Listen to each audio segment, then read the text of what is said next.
Hola a todos los que nos escucháis en estos momentos. Hoy continuamos estudiando la Biblia con el tema 781 para estudiar el capítulo 6 del libro de Lucas. Como siempre le damos la palabra a Francisco. Y tenemos la Biblia preparada, como siempre. Nos enfrentamos a otro capítulo intensivo en la vida ministerial de Jesús.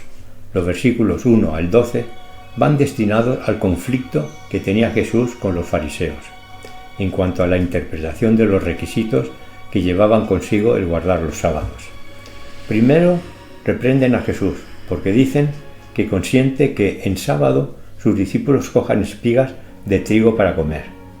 Jesús les explica que el comer no conlleva ninguna transgresión y les pone como ejemplo de que David y sus hombres, personajes muy respetados por ellos, en un momento determinado comieron en el templo panes destinados a la proposición. Luego, en la sinagoga, le recriminan que sanase en sábado a un hombre con la mano seca. Podemos ver en el versículo 9 que les hace una pregunta para que razonen la necesidad de esta curación. Dice así: ¿es lícito en día de reposo hacer bien o hacer el mal? ¿Salvar la vida o quitarla? Jesús, sin esperar la respuesta de estos fariseos espías, le restaura al hombre su mano.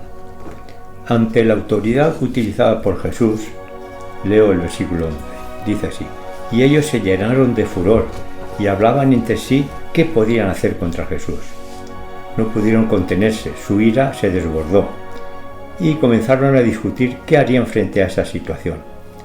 Según el relato de Marcos, ante este episodio parece que ni siquiera pudieron esperar hasta el fin del culto, sino que salieron antes de que se dispersara la congregación para discutir el asunto. El Sanedrín hacía tiempo que había decidido matar a Jesús y había enviado espías para que lo siguieran e informaran de todo lo que hacía y decía. La decisión ya se había tomado y solo quedaba ver cómo se podía llevar a cabo ese acto con cierto aspecto de legalidad. La envidia, la malicia y el odio de los escribas y de los fariseos aumentaban en proporción directa con la creciente popularidad que rodeaba el ministerio de Jesús en Galilea. La madre y los hermanos de Jesús comprendieron más tarde el inminente peligro que corría y le aconsejaron que dejara su ministerio debido a la oposición que causaba y también los perjuicios que a ellos también les ocasionaba. Los versículos 13 al 16 están dedicados a la elección que Jesús realizó entre todos los discípulos para decidir quiénes serían los 12 con quienes iba a tener más relación.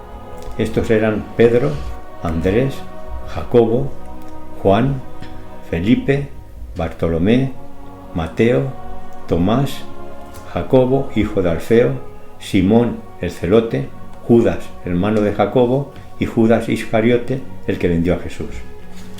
Los versículos 17 y 18 nos expresan que Jesús, acompañado por su nuevo equipo, veía cómo se agolpaba la gente para escucharle y también para ser sanados. En los versículos siguientes podemos ver que Jesús, dirigiéndose a sus discípulos, les habla sobre los privilegios de formar parte de su pueblo. Prácticamente son las bienaventuranzas que ya vimos en Mateo 5:2, pero desde otro punto de vista. En los versículos 20, 21 y 22 se habla de algunas de las bienaventuranzas.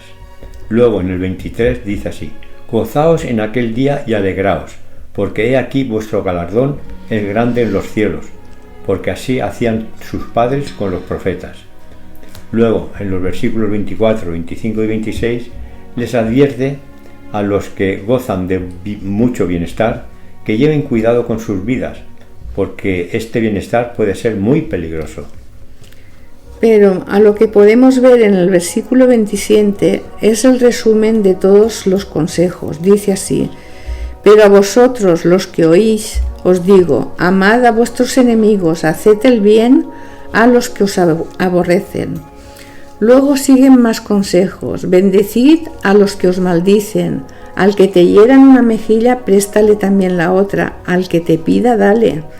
Lo que queréis que hagan los hombres con vosotros, así también haced vosotros con ellos. Porque si amáis a los que aman, ¿qué mérito tenéis? Porque también los pecadores hacen lo mismo. Y Jesús sigue con las recomendaciones. Dice, si hacéis bien a los que os hacen bien, ¿qué mérito tenéis? Porque también los pecadores prestan a los pecadores para recibir otro tanto. Amad pues a vuestros enemigos y haced bien, y prestad, no esperando de ellos nada. Sed pues misericordiosos como también vuestro Padre es misericordioso. No juzguéis y no seréis juzgados. No condenéis y no seréis condenados. Perdonad y seréis perdonados. Dad y se os dará. El discípulo no es superior a su maestro. ¿Por qué miras la paja que está en el ojo de tu hermano y no echas de ver la viga que está en tu propio ojo? No es buen árbol el que da malos frutos, ni árbol malo el que da buen fruto. Dice el versículo 46. ¿Por qué me llamáis Señor, Señor, y no hacéis lo que yo os digo? Ahora leo los 3 últimos versículos.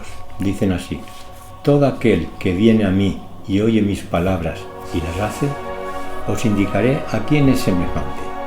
Semejante es al hombre que, al edificar su casa, cavó y ahondó y puso el fundamento sobre la roca.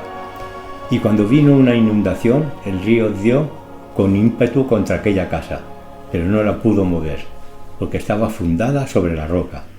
Mas el que oyó y no hizo, semejante es al hombre que edificó su casa sobre la tierra sin fundamento, contra la cual el río dio con ímpetu y luego cayó.